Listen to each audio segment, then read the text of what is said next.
Hello everyone, welcome to the class. मैं महेश कुमार साहू। आज के क्लास में हम लोग पढ़ेंगे electric field lines and properties of electric field lines और motion of charge particle in an electric field और इससे रिलेटेड कुछ इंपॉर्टेंट क्वेश्चंस जो कि जेईई मेंस और एडवांस में आए हुए हैं। तो चलिए आज का क्लास हम लोग स्टार्ट करते हैं। आज का हमारा फर्स्ट टॉपिक है इलेक्ट्रिक फील्ड लाइंस या लाइंस ऑफ फोर्स। इसको सबसे पहले इंट्रोड्यूस किए थे माइकल फैराडे 19th सेंचुरी में। इलेक्ट्रिक फील्ड लाइंस या लाइंस ऑफ फोर्स, इसके पहले वाले क्लास में देखे हैं कि जब भी कोई चार्ज होता है तो उसके चारों तरफ एक इलेक्ट्रिक फील्ड होता है। जैसे ये कोई पॉजिटिव चार्ज पार्टिकल है तो इससे r डिस्टेंस पर इलेक्ट्रिक फील्ड का जो वैल्यू होता है, इंटेंसिटी होता है, वो कितना होता है 1/4 pi epsilon naught Q by R square, या इसको हम लोग KQ बाई आर स्क्वायर लिख रहे थे। ये इस चार्ज के कारण इस पॉइंट पर इलेक्ट्रिक फील्ड का इंटेंसिटी है। अगर इधर जाए r डिस्टेंस पर तो KQ बाई आर स्क्वायर होगा। किसी भी डायरेक्शन में हम लोग कुछ डिस्टेंस पर मूव करते हैं तो KQ बाई आर स्क्वायर, जितना डिस्टेंस पर मूव करते हैं हम लोग, यह है इलेक्ट्रिक फील्ड इंटेंसिटी। अब हम लोग को समझना है इलेक्ट्रिक फील्ड लाइंस क्या होता है। तो इलेक्ट्रिक फील्ड लाइंस जो होता है वो किसी भी चार्ज के चारों तरफ इमेजिनरी लाइंस, एक्चुअल में कोई लाइंस नहीं होता है लेकिन हम लोग उसको एज्यूम करते हैं एक इमेजिनरी लाइंस होता है। जैसे ये पॉजिटिव चार्ज है तो इसके चारों तरफ एक इमेजिनरी लाइंस है स्पेस में। ये अगर कोई पॉइंट चार्ज है यहां स्पेस में रखा हुआ है तो इसके चारों तरफ यहां पर हम फिगर में बनाएंगे तो 2D फिगर बनेगा, लेकिन इसके चारों तरफ, बाहर भी अंदर भी, चारों तरफ एक इमेजिनरी लाइंस होगा। यहां हम लिखे हैं इमेजिनरी लाइंस और curve drawn through a region of space such that their tangent at any point are in the direction of the electric field vector at that point. किसी भी चार्ज पार्टिकल के चारों तरफ एक इमेजिनरी लाइंस या curve जो उस point पर, जैसे इस पॉइंट पर हम लोग देखेंगे तो इसका इलेक्ट्रिक फील्ड का डायरेक्शन दिखाएगा इस डायरेक्शन में।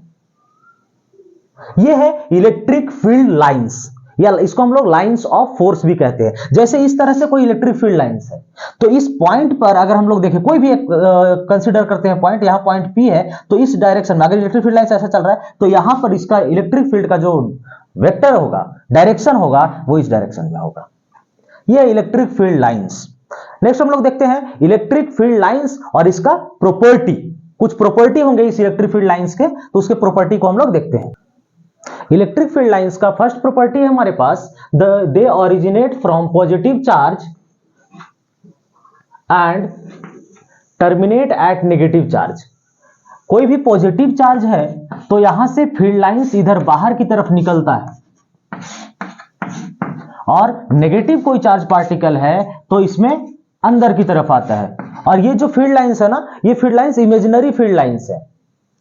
नेक्स्ट पॉइंट है हमारे पास they do not form closed loop. Magnetic field में क्या होता था, अगर कोई मैग्नेट है, यहां नॉर्थ पोल है, साउथ पोल है, तो इस तरह से बाहर की तरफ से निकलता था और अंदर की तरफ से ऐसा आता था, ये क्लोज लूप बनाता था। लेकिन इलेक्ट्रिक फील्ड लाइंस में क्या होता है, कभी भी ये क्लोज लूप नहीं बनाएगा। यहां से बाहर निकलेगा और ये दूर इंफिनिटी तक जाएगा। ऐसा नहीं है कि यहां आकर के रुक गया, ये दूर तक जाएगा, पूरा इंफिनिटी तक जाएगा ये लाइंस। नेक्स्ट पॉइंट है हमारे पास they do not terminate in space, मतलब ये कभी भी स्पेस में टूट नहीं जाएंगे। ऐसा नहीं जाके यहां तक गए इसके बाद इधर फील्ड लाइंस ही नहीं है। इलेक्ट्रिक फील्ड लाइंस इस चार्ज से इंफिनिटी तक जाएंगे, ये कभी भी स्पेस में टर्मिनेट नहीं होंगे। नेक्स्ट है हमारे पास the number of field lines are proportional to magnitude of charge. अब जितना ज्यादा चार्ज का मैग्नीट्यूड होगा उस चार्ज से उतना ज्यादा इलेक्ट्रिक फील्ड लाइंस निकलेगा। जैसे अगर कोई यहां पर 2Q चार्ज है, प्लस 2Q चार्ज है और यहां Q चार्ज है, अगर यहां से इस तरह से 4 फील्ड लाइंस निकल रहे हैं, पॉजिटिव चार्ज है तो इलेक्ट्रिक फील्ड लाइंस बाहर की तरफ निकलेगा। तो अगर 2Q चार्ज है इसका मतलब यहां से 8 इलेक्ट्रिक फील्ड लाइंस बाहर की तरफ निकलेगा, सीधा डबल। जितना ज्यादा चार्ज का मैग्नीट्यूड होगा उतना ज्यादा इलेक्ट्रिक फील्ड लाइंस बाहर की तरफ निकलेगा। और इसमें डेंसिटी जो है, इलेक्ट्रिक फील्ड लाइंस का डेंसिटी जितना ज्यादा होगा उतना ज्यादा इलेक्ट्रिक फील्ड का वैल्यू होगा, उसका मैग्नीट्यूड, इलेक्ट्रिक फील्ड का मैग्नीट्यूड उतना ज्यादा होगा। जैसे अगर हम लोग समझे कि ये एक फील्ड है, इलेक्ट्रिक फील्ड है, और ऐसा ऐसा कुछ फील्ड है, तो इस पॉइंट पर यहां का डेंसिटी ज्यादा है ना, यहां का डेंसिटी ज्यादा है। अगर इस स्पेस की हम बात करें और इस स्पेस की बात करें, यहां पर इलेक्ट्रिक फील्ड का जो डेंसिटी है वो ज्यादा है, यहां डेंसिटी कम है, दूर दूर है, यहां पर नजदीक नजदीक है। तो डेंसिटी अगर ज्यादा है तो इलेक्ट्रिक फील्ड का जो स्ट्रेंथ होगा वो ज्यादा होगा। अगर ये एरिया ए है और ये एरिया बी है तो electric field at A is greater than electric field at B. Density जितना ज्यादा होगा इलेक्ट्रिक फील्ड लाइंस या इलेक्ट्रिक फील्ड का जो स्ट्रेंथ है उतना ज्यादा होगा। नेक्स्ट पॉइंट है हमारे पास, the electric field lines are symmetric about the line joining of two charge. जैसे कोई दो चार्ज है,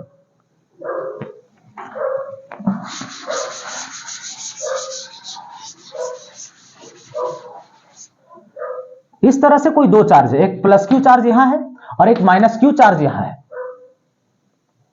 यहां से इलेक्ट्रिक फील्ड लाइंस निकलता है, इधर जाता है, ये इधर की तरफ जाएगा, ये इधर जाएगा, ऐसा ये इधर जाएगा, इलेक्ट्रिक फील्ड लाइंस निकलेगा। तो देखिए जैसे एक चार्ज यहां पर है और दूसरा चार्ज यहां है, ये प्लस है और ये माइनस है। अगर इस तरह से इस लाइन में है, अगर एक लाइन ऐसा है इलेक्ट्रिक फील्ड का, तो दूसरा लाइन इसी के जस्ट सिमेट्रिक ऐसा नीचे की तरफ होगा। तो इलेक्ट्रिक फील्ड लाइंस क्या होगा, symmetric about line joining of two charges. ये लाइन ज्वाइनिंग है चार्ज का ना, तो इसका ऊपर जितना हो जैसा होगा वैसा ही नीचे होगा, सिमेट्रिक होगा एक दूसरे के साथ। नेक्स्ट है the field lines are proportional to the field lines are perpendicular to the surface of charge. कोई भी चार्ज के सरफेस पर, जैसे ये कोई पॉजिटिव चार्ज है तो इसके सरफेस पर जो इलेक्ट्रिक फील्ड लाइंस होगा वो परपेंडिकुलर होगा, इस तरह से होगा।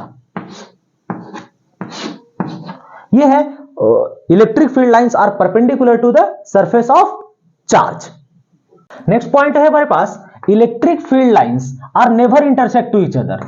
Electric field lines never intersect to each other. दो इलेक्ट्रिक फील्ड लाइंस कभी भी एक दूसरे को इंटरसेक्ट नहीं करेंगे। जैसे अगर एक यहां चार्ज पार्टिकल है और यहां एक चार्ज पार्टिकल है और एक इलेक्ट्रिक फील्ड लाइंस इसका इधर निकल रहा है, इसका इधर निकल रहा है, अगर यहां पर दोनों इंटरसेक्ट कर जाए तो इसके कारण इलेक्ट्रिक फील्ड का डायरेक्शन किधर होगा, इधर होगा, और इसके कारण इलेक्ट्रिक फील्ड का डायरेक्शन इधर। तो यहां इलेक्ट्रिक फील्ड का डायरेक्शन को हम लोग डिसाइड नहीं कर पाएंगे ना, तो इसीलिए कभी भी इलेक्ट्रिक फील्ड लाइंस जो होता है वो एक दूसरे को इंटरसेक्ट नहीं करता है। अब हम लोग देखते हैं अगर दो या दो से ज्यादा चार्ज पार्टिकल है तो इलेक्ट्रिक फील्ड लाइंस जो बनेगा वो कैसा बनेगा। तो देखिए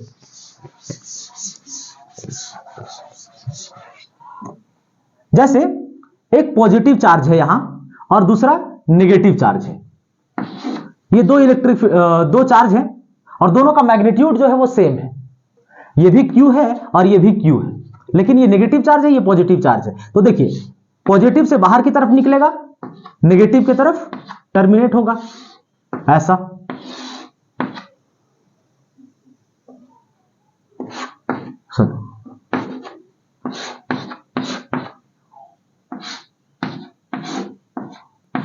इस तरह से बनेगा।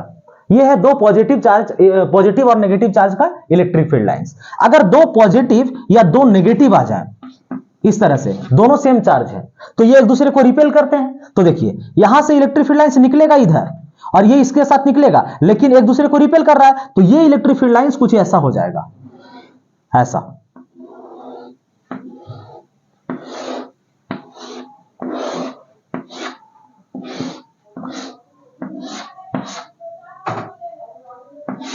इस तरह से बनेगा इलेक्ट्रिक फील्ड लाइंस।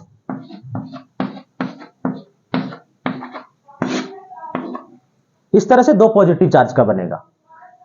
अगर एक पॉजिटिव है यहां पर 2Q और एक यहां नेगेटिव है Q, अब इसका फील्ड लाइंस कैसा बनेगा। तो देखिए ये मैग्नीट्यूड में डबल है ना, तो मैग्नीट्यूड में डबल है तो इससे फील्ड लाइंस ज्यादा निकलेगा। जैसे ऐसा जा रहा है, ऐसा जा रहा है,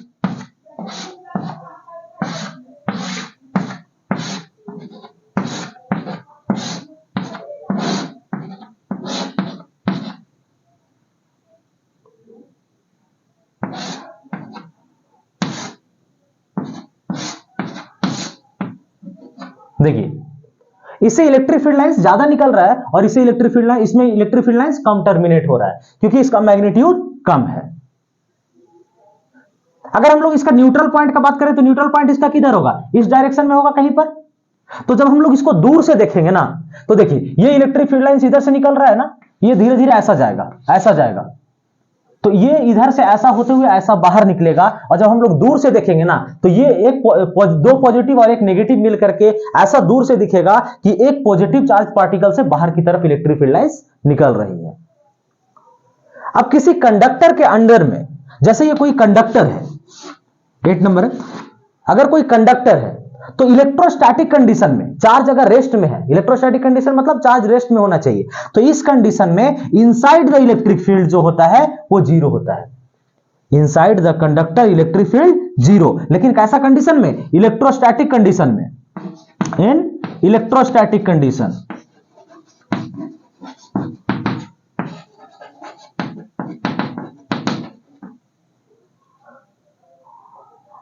किसी भी कंडक्टर के सरफेस पर अगर कोई कंडक्टर है तो इसके सरफेस पर इलेक्ट्रिक फील्ड लाइंस कैसा होगा, तो इस सरफेस के परपेंडिकुलर होगा। अगर कोई इलेक्ट्रिक फील्ड लाइंस है तो इस कंडक्टर के सरफेस के परपेंडिकुलर होगा। इलेक्ट्रिक फील्ड लाइन से रिलेटेड हम लोग के पास कुछ क्वेश्चंस है। एक क्वेश्चन है जो कि जेईई मेंस 2015 में आया है। एक सेल है, इस सेल में जितना अपर सरफेस पर इसका चार्ज डेंसिटी है, सरफेस चार्ज डेंसिटी उसका अपर सरफेस पर सिग्मा है और लोअर सरफेस पर माइनस सिग्मा है, और चारों ही में वैसा ही है। जो ये इस लाइन के अबाउट सिमेट्रिक है, जितना पॉजिटिव चार्ज ऊपर है उतना ही नेगेटिव चार्ज नीचे है। तो इसमें बताना है कि किसका इलेक्ट्रिक फील्ड लाइंस का जो ड्रॉ किया गया है वो सही है। तो हम लोग देखते हैं कि इसमें से कौन कौन सही हो सकता है। तो देखिए, जैसे कोई पॉजिटिव चार्ज है तो वहां से इलेक्ट्रिक फील्ड लाइंस बाहर निकलता है और नेगेटिव चार्ज में इलेक्ट्रिक फील्ड लाइंस अंदर की तरफ आता है। तो देखिए, ये पॉजिटिव फील्ड लाइंस में से बाहर की तरफ, अच्छा, इसका जो फील्ड लाइंस है जब भी कोई पॉजिटिव इस तरह से बनेगा, एक पॉजिटिव चार्ज है एक नेगेटिव चार्ज है और इलेक्ट्रिक फील्ड लाइंस बनेगा तो यहां से बाहर निकलेगा और इलेक्ट्रिक फील्ड नेगेटिव वाले की तरफ अंदर आएगा, इस तरह से बनेगा।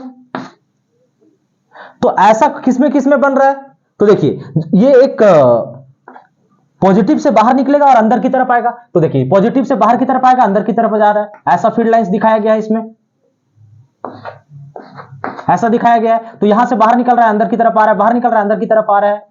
ये बाहर और अंदर की तरफ नहीं आ रहा है, ये गलत है। इसमें देखते हैं, ये बाहर से इधर से निकल रहा है लेकिन नेगेटिव की तरफ नहीं आ रहा है, मतलब ये भी गलत है। इसमें बाहर से निकल रहा है, अंदर की तरफ आ रहा है, लेकिन बहुत सारे फील्ड लाइंस बाहर की तरफ जा रहे हैं, यानी और इसका जो शेप है वो कुछ अलग है। तो हमारे पास जो इलेक्ट्रिक फील्ड लाइंस का सही डायग्राम है वो ये है। नेक्स्ट, एक IIT जेईई 2010 में क्वेश्चन आया है।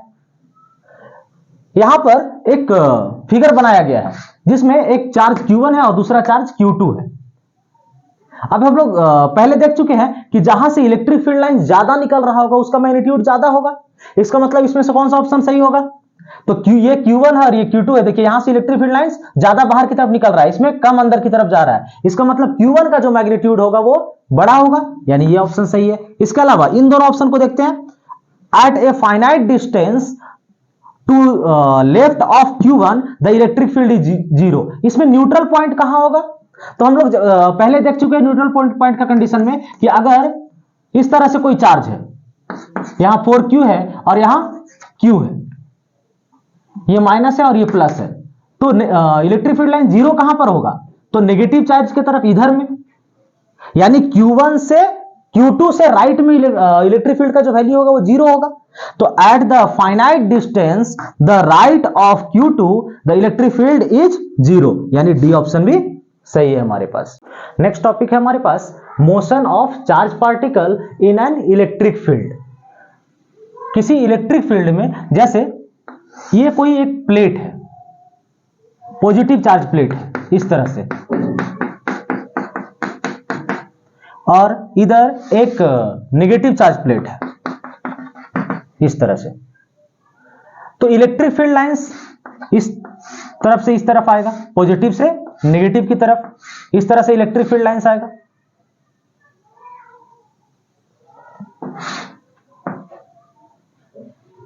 यहां से एक चार्ज पार्टिकल को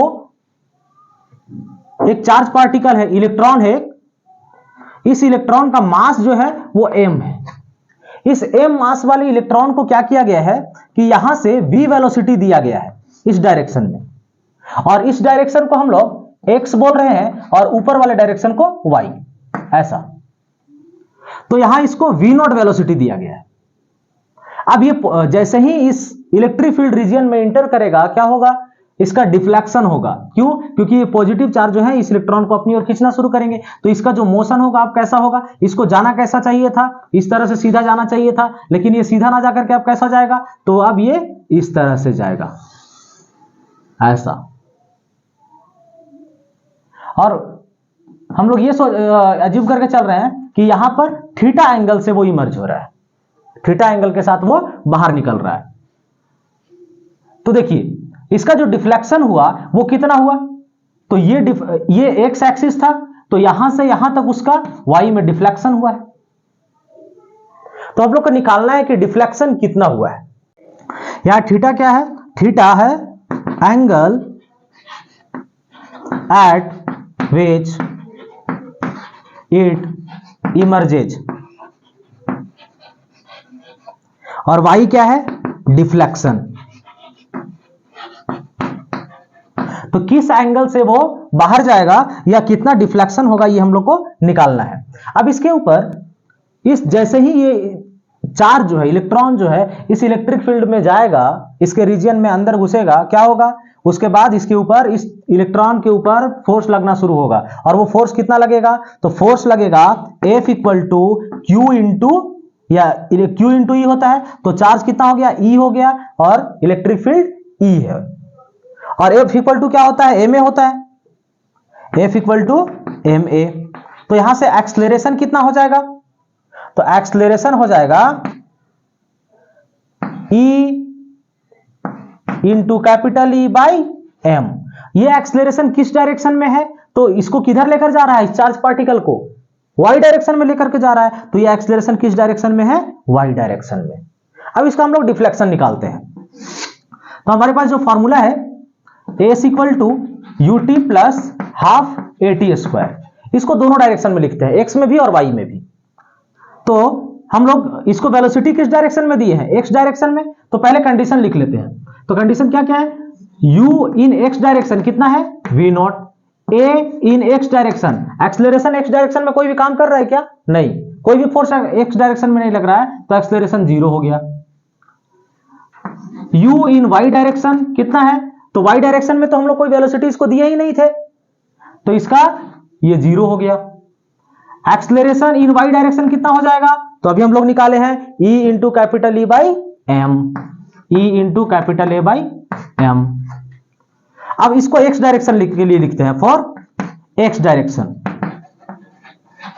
x डायरेक्शन के लिए लिखेंगे तो ये क्या हो जाएगा, x हो जाएगा, इक्वल टू u क्या हो जाएगा, v not into T plus half ax कितना हो जाएगा, 0, लिखने का जरूरत ही नहीं है। तो यहां से टाइम कितना लगा, इस पॉइंट से इधर बाहर निकलने के लिए टाइम कितना लगा है, x बाई वी नॉट।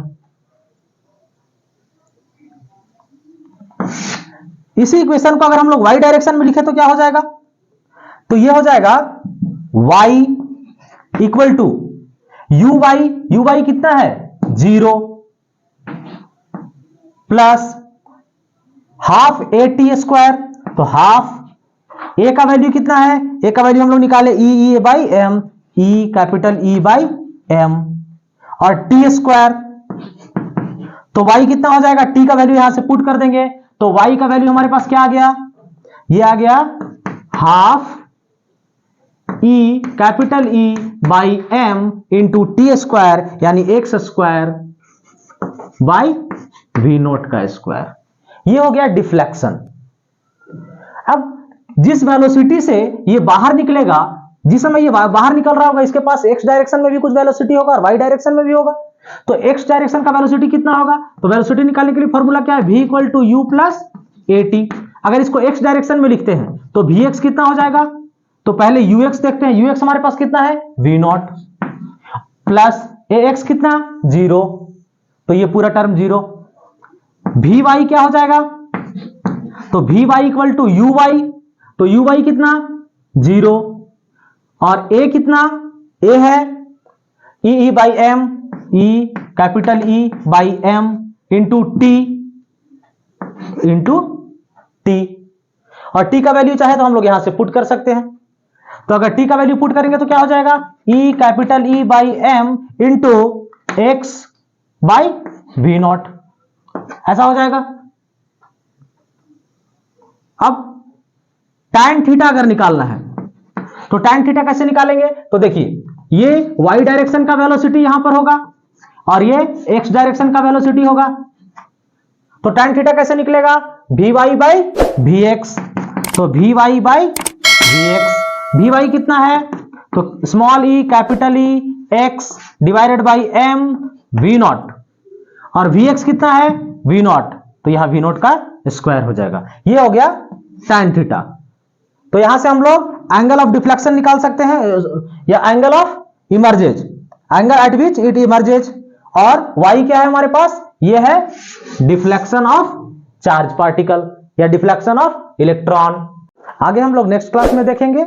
अगर वीडियो अच्छा लगा होगा तो लाइक, सब्सक्राइब और शेयर करना ना भूलें। Thank you for watching.